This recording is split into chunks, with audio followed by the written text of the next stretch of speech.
I got home from a work trip 2 days early and found my 8-year-old daughter alone, scrubbing the kitchen floor as a punishment. My in-laws had taken their real granddaughter to an amusement park. I didn't yell. I didn't cry. My heart stopped the moment I walked into my quiet house and found my 8-year-old daughter, Madison, on her hands and knees, scrubbing the kitchen floor. But what truly shattered me was knowing why my in-laws had taken their real granddaughter to an amusement park, leaving my little girl behind as punishment. I didn't scream. I didn't cry. I just knew in that instant exactly what I had to do. And by the next morning, my phone wouldn't stop ringing. Hi, I'm Amber Wilson. I'm 32, and honestly, nothing, absolutely nothing, prepares you for finding your child alone, scrubbing floors on her hands and knees.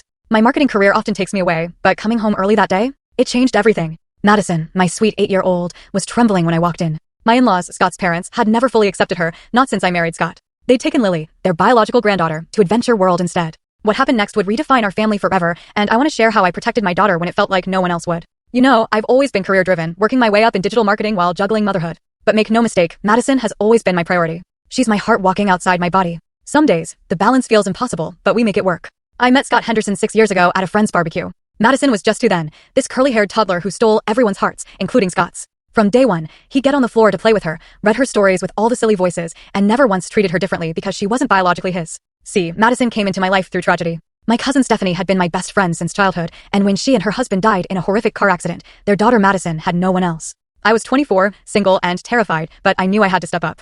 The adoption process was emotional, but so necessary. Madison deserved stability and love, and I promised to give her both for the rest of her life. When Scott proposed a year after we met, he included Madison in the sweetest way. He got down on one knee with 2 rings, one for me and a small heart necklace for Madison, and asked if we would both do him the honor of becoming his family. After the wedding, Scott legally adopted Madison too. On paper and in our hearts, we were a complete family unit. That's when I met Robert and Eleanor Henderson, Scott's parents. They seemed pleasant enough at first, if a bit reserved. They brought gifts for Madison, but their smiles didn't quite reach their eyes when they hugged her. I just chalked it up to them needing time to warm up to this instant family situation. She's a pretty little thing, Eleanor had commented, studying Madison's features. Doesn't look much like either of you though, does she? The comment stung, but Scott quickly explained that Madison was adopted, and I appreciated how he said it matter-of-factly, without apology or qualification. Then there was Michael, Scott's younger brother, and his daughter, Lily. By coincidence, Lily was also 8, born just 2 months after Madison. The cousins got along well, playing together at family gatherings while the adults watched. But I started noticing patterns at these events. The grandparents would bring 2 gifts, but Lily's was always larger or more expensive. They'd take photos with both girls, but post only the ones with Lily on social media.